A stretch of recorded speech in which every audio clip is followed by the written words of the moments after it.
unu mana Soludo etinyego agha etiti ya na ndị dibịa ndị eze nwanyị na ọtụtụ ndị niile dị iche iche na-eme ihe omenala. Ụfọdụ na-akụrụ ya aka, ụfọdụ ọ na-ewute ha. E nwere vidio nwokorobịa mere ọcha na South Africa na-eme ihe dibịa mgbe ọ na-aga achụ aja ewere ewu elie n'ime ala.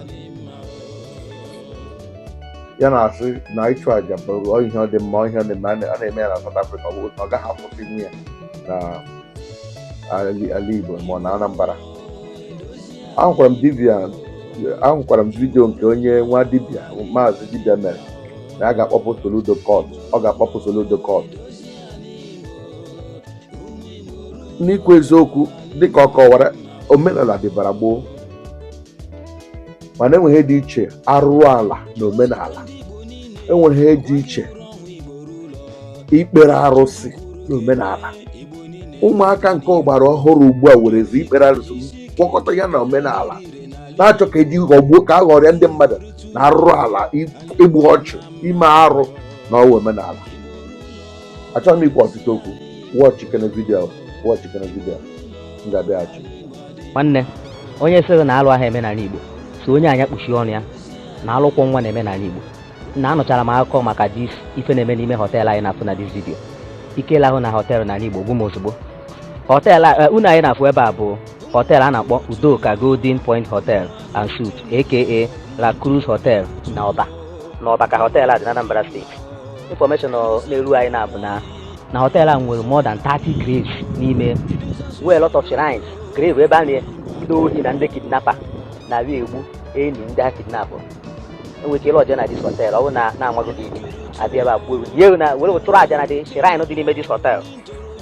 Ife a ka eji ekwu okwu ndị dibịa. Ekwu okwu ndị dibịa ọ na-afụ ụfọdụ ndị ụfọ, mana ndị dibịa na-eme alụ n'ala Igbo. Ịhụ na họteelụ a ka ha bịa nwee more than 30 graves ebe a na-eli ndị mmadụ. Alụ na-eme n'ala Igbo. Alụ na-eme n'ala Igbo. Egbuo oge eje na dị họteelụ. Gba ma obi mmadụ ga-eji wee ndị esi bata ya esi je na họteelụ nọzi n'ala Igbo na jelọji ya.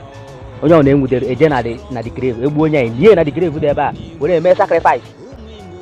Alụ na-eme n'ala Igbo. Alụ na-eme n'ala Igbo.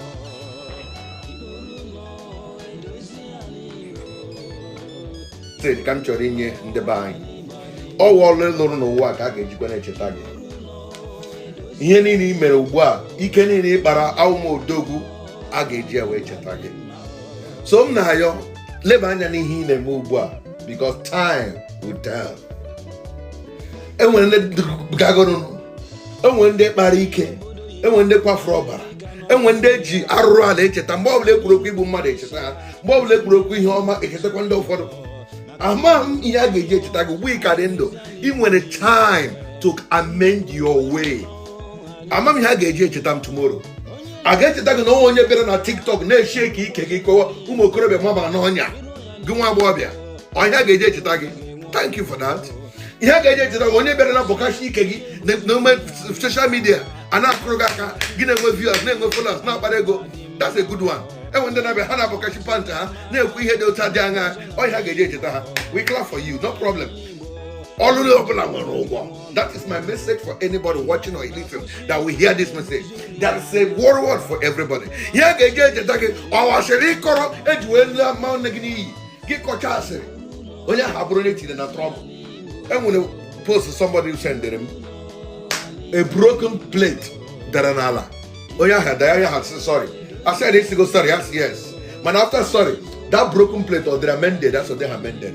Some of the action in a take now, some of the people in a group who make it, some of the people in a together in a baby.